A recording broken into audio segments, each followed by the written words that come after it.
एक ऐसी एजेंसी जो बिना यूनिफॉर्म के मिशन करती है, जिसका नाम सिर्फ लेने से दुश्मन का पसीना छूट जाता है, मोस्सद।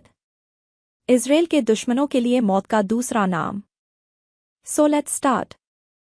मोस्सद दुनिया की सबसे रहस्यमयी और खतरनाक खुफिया एजेंसी की पूरी कहानी।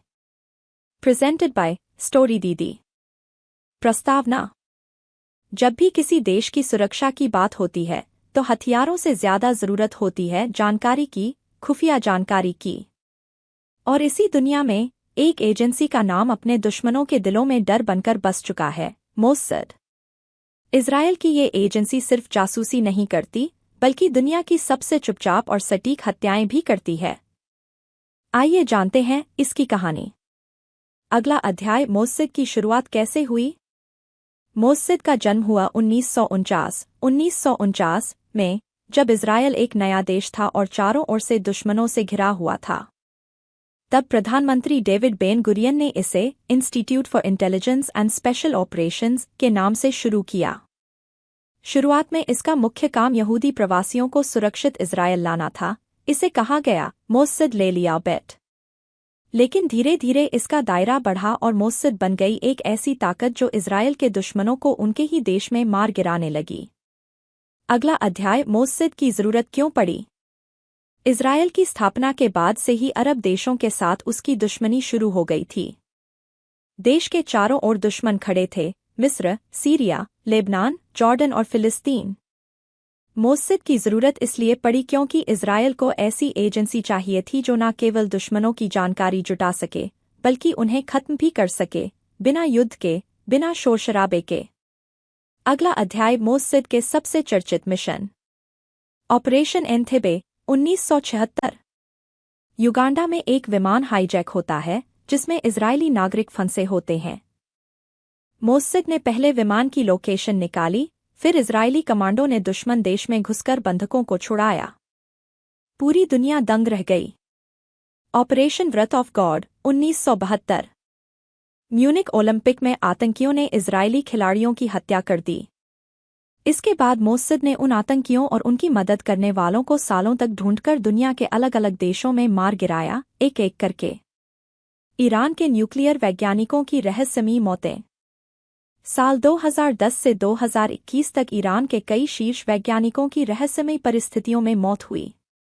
माना जाता है कि मोस्सद ने ईरान की परमाणु शक्ति को रोकने के लिए ये ऑपरेशन चलाए।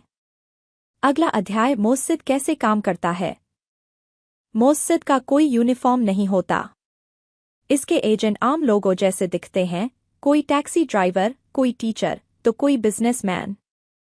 लेकिन उनके पास ऐसी ट्रेनिंग होती है कि वो किसी को भी गुपचुप तरीके से खत्म कर सकते हैं। इनका नेटवर्क बेहद मजबूत होता है। एक मोस्सद एजेंट सालों तक किसी देश में गुप्त रूप से रह सकता है, बिना शक किए। अगला अध्याय, मोस्सद का खौफ। मोस्सद का नाम सुनते ही कई तानाशाह और आतंकी कांप जाते हैं। वजह? मोस्सद कभी चेतावनी नहीं देता। वो सीधे हमला करता है। और जो निशाना बनाया जाता है, उसके पास बचने का कोई मौका नहीं होता। अगला अध्याय, मोस्सद बनाम बाकी एजेंसियां। दुनिया में कई जानी मानी एजेंसियां हैं, जैसे कि अमेरिका की CIA, भारत की रॉ, ब्रिटेन की MI6 है। लेकिन मोस्सद की ताकत है उसका ह्यूमन इंटेलिजेंस नेटवर्क, यानी इंसानों के जरिए जानकारी जुटाना।